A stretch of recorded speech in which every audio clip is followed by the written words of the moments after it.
কোমল পানীয় কোকা-কোলার বিজ্ঞাপন নিয়ে নেট দুনিয়ায় যে ঝড় উঠেছে তা এখনও থামেনি। এবার এতে অভিনয় করা শরাফ আহমেদ জীবন ও শিমুল শর্মাকে লিগ্যাল নোটিশ পাঠিয়েছেন ময়মনসিংহের আইনজীবী এম আহসান উদ্দিন। শুক্রবার রাতে তিনি গণমাধ্যমকে এই তথ্য নিশ্চিত করেছেন। এর আগে বৃহস্পতিবার দুপুরে ময়মনসিংহের পলাশপুর এলাকার বাসিন্দা সাকিব আহমেদ তুহিনের পক্ষে রেজিস্ট্রি ডাকযোগে এই লিগ্যাল নোটিশটি পাঠানো হয়। নোটিশে আইনজীবী বলেছেন, কোকা-কোলার বিতর্কিত বিজ্ঞাপনে অংশ নিয়ে অভিনেতা শরাফ আহমেদ জীবন ও শিমুল শর্মা বাংলাদেশের সাধারণ জনগণের অনুভূতিতে আঘাত দিয়েছেন। সেই সঙ্গে তারা আর্থিকভাবে লাভবান হয়ে মানবতা বিরোধীদের পক্ষাবলম্বন করেছেন। এমন পরিস্থিতিতে দেশের আইন শৃঙ্খলা অবনতি হওয়ার আশঙ্কা তৈরি হয়েছে। এই অবস্থায় আগামী 7 দিনের মধ্যে অভিনেতা শরাফ আহমেদ জীবন ও শিমুল শর্মাকে সংবাদ সম্মেলন করে এই বিষয়ে গ্রহণযোগ্য ব্যাখ্যা দিতে হবে। অন্যথায় কেন তাদের বিরুদ্ধে আইনগত ব্যবস্থা নেওয়া হবে না তাও জানাতে হবে।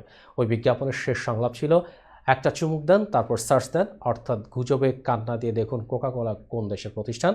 অথচ বাজার গবেষক নাদিয়া তাবাসসুম আল জাজিরাকে বলেছেন, গাজায় কোকা-কোলার কারখানা বিষয়টি বিজ্ঞাপনে সঠিকভাবে উপস্থাপন করা হয়নি। এর মাধ্যমে ফিলিস্তিনের মানুষকে অপমান করা হয়েছে।